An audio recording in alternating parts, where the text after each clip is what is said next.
Fala pessoal, beleza? André Bona do Blog de Valor, um dos principais canais de finanças e investimentos do Brasil, né? Tanto o blog quanto o canal no YouTube, desde 2011 fazendo educação financeira aqui para adultos. Bom, vamos lá. Hoje eu queria falar com vocês um assunto muito diferente, que é Copa do Mundo, né? Falta uma semana para começar o Mundial agora 2018 na Rússia, e eu tava lembrando de algumas Copas, né, que eu assisti, lógico, eu assisto desde que eu me entendo por gente, e lembrei de 5 vexames, né, 5 situações do Brasil nas Copas, e fiz uma correspondência com 5 vexames ou 5 erros comuns também em finanças que eu já vi em investimentos. Eu vou fazer uma correspondência para vocês. Bom, o primeiro grande vexame que eu me lembro do Brasil na Copa foi na Copa de 86. Foi a primeira Copa que eu acompanhei totalmente, que foi uma Copa que o Brasil saiu muito badalado e tal para jogar o campeonato, e chegou lá, o que aconteceu? Foi passando de fase, chegou no jogo contra a França. Eu pensei o seguinte, eu tinha 8 anos de idade, falei, França, o que é França? A França nunca ganhou Copa, o Brasil vai ganhar, vai ser fácil demais e tal, e não sei o que, vai ser barbado e tal, né? Obviamente eu não falei que seria barbado, eu devo ter usado algum termo de criança, né? Mas chegou lá, o Brasil, aquele jogo truncado e tal, não sei o que, e no decorrer do jogo aconteceu um pênalti a favor do Brasil, e antes da cobrança, os jogadores brasileiros se abraçaram, comemoraram e tal, e pelo menos eu, criança, entendi, beleza, garantido, então agora o gol e tal. Foi o Zico, bateu o pênalti e perdeu o pênalti, né? Então, um vexamezão, porque depois foi para os pênaltis e o Brasil foi eliminado para a França, que para mim era um azarão, e até onde eu sei, até aquela época era azarão mesmo. E aí, o que eu faço de correspondência desse vexame do Zico batendo o pênalti errado ali, daquela comemoração principalmente? Inclusive eu chorei muito na Copa de 86, compulsivamente, né? Parecia que aquilo era a minha vida inteira que tinha acabado. Mas o que eu faço de correspondência daquilo ali? Com aquele investidor iniciante que começa a aprender sobre o Tesouro Direto e acha que já dominou completamente o mundo das finanças e investimentos, né? Então ele tem um excesso de confiança e vai para o mercado de peito aberto, e muitas vezes ele vai se estrepar por falta de experiência, por falta de tempo, por falta de vivência, né? E não porque ele não estudou, ele estudou, mas ele, ou então aquele investidor que aprendeu o Tesouro Direto tá achando que ele é o cara mais inteligente do mundo sobre investimentos, né? Não é, ele deu só o primeiro passo, ele está começando agora. Então esse primeiro vexame da Copa de 86 me remete a esse tipo de comportamento.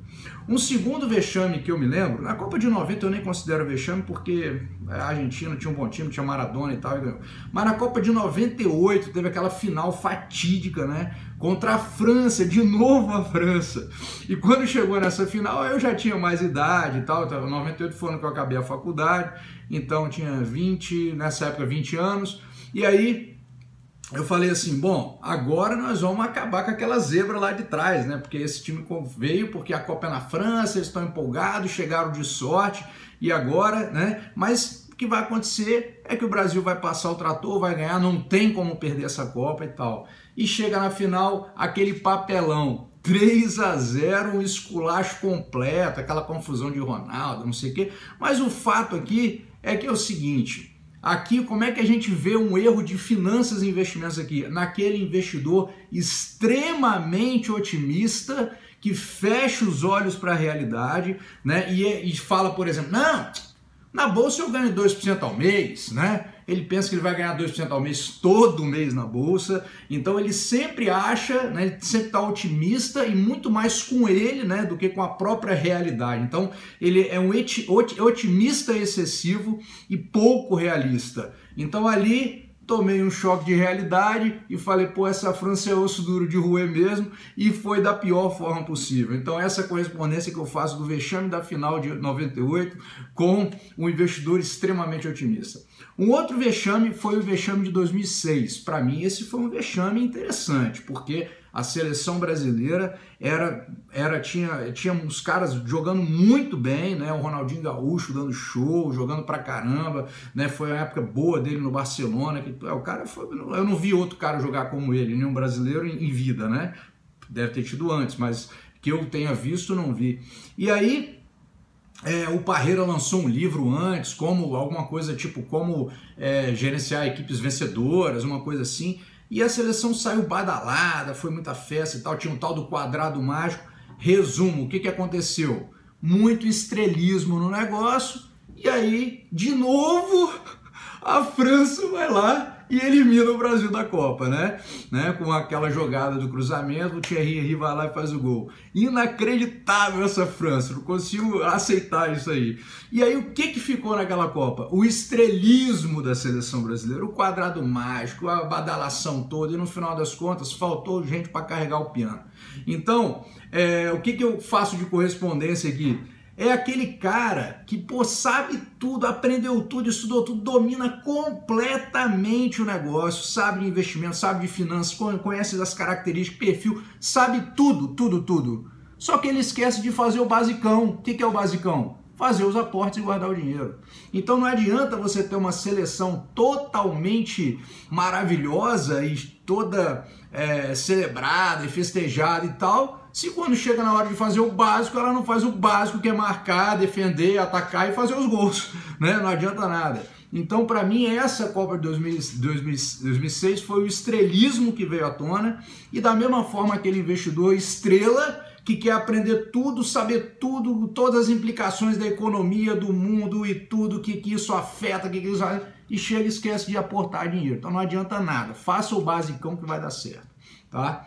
Bom, acabando aí, já vamos para a nossa quarta, né? Quase, né? Acabando, a quarto vexame na Copa que eu me lembro foi aquele jogo 2010, né? A virada da Holanda. Por incrível que pareça, aquele jogo de 2010 contra a Holanda, o primeiro tempo do Brasil, para mim foi uma das maiores exibições que eu já vi da seleção brasileira desde 86, quando eu me entendo por gente e vejo Copa.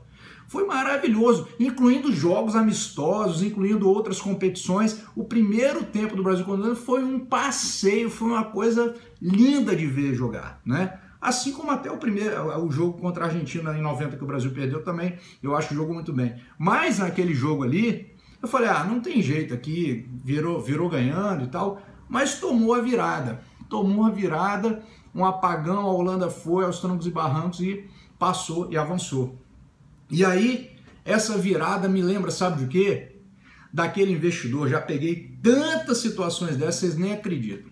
O cara tá lá, ele faz uma operação de valor, né, em ações, e ele vai lá e comprou uma ação, essa ação está subindo, sei lá, 25%, 30% no período, e vamos supor que esse preço fala assim, beleza, já ganhei aqui meu dinheiro, já fiz o que era para fazer, quando o investidor investe assim, né? Não aquele buy and hold, que é outra pegada, mas aí ele fala, beleza, já deu o lucro que eu queria, aí tá lá a cotação, por exemplo, R$30, aí ele fala assim, beleza, vou colocar uma venda, R$30, já tem 25%, 30% de ganho, vou colocar aqui. Aí ele chega lá e coloca assim, não, deixa eu colocar R$30,10. E eu já vi isso acontecer centenas de vezes.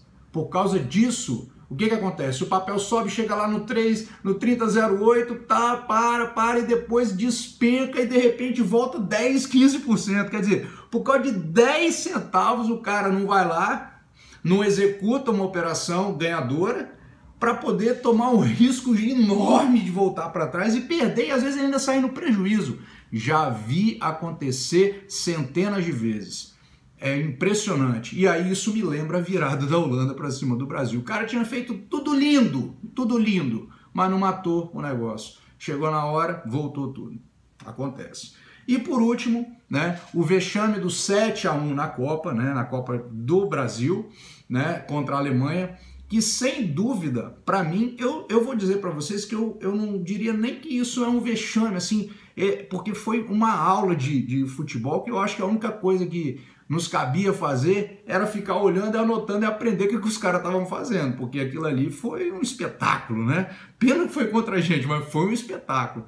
Então aqui, a lavada em si, a distância, a discrepância da diferença de qualidade, de treinamento, de dedicação, de aplicação tática, me lembra uma situação muito discrepante também, nada a ver, diferença de conhecimento técnico absurda em finanças e investimentos, que é aquele investidor que acha que ele pode pegar um empréstimo no mercado financeiro para aplicar no mercado financeiro, que ele vai ter ganho com isso. Isso não faz o menor sentido, né? Então isso não significa que ele não possa pegar um empréstimo para investir numa empresa que ele vai ter uma rentabilidade absurdamente maior. Lógico, uma economia real dá retorno maior, se for bem sucedido, e tem um risco também maior. Mas a pessoa muito iniciante, muito ainda aprendiz, parecendo o Brasil tomando aquele monte de gol naquela situação, tem esse comportamento de achar que ele vai pegar um dinheiro emprestado, vai aplicar no próprio mercado financeiro e que isso vai ser sustentável. Não é. Para mim, esse é um vexame gigante quando uma pessoa tem esse raciocínio. Eu vou descontar isso, né, e não chamar isso de vexame completo, porque para mim é simplesmente o início do aprendizado. A pessoa ainda está aprendendo, tudo bem. Mas, no geral, é um comportamento que demonstra uma discrepância técnica entre o entendimento de finanças e do mercado financeiro muito grande, tal qual a discrepância técnica que existia entre a Alemanha e Brasil naquela semifinal, onde tudo ali ficou colocado naquele momento. Então, esses são os 5 destaques aí que eu chamo de vexames da Copa, né, e a transposição para as finanças. E se você também tiver alguns que você lembra, outros vexames de outras seleções e tudo mais, fique à vontade, coloca na área de comentários aí, né? E semana que vem começa a Copa do Mundo. Uma boa Copa a todos e que vença o melhor. Um grande abraço e até o próximo vídeo. Valeu!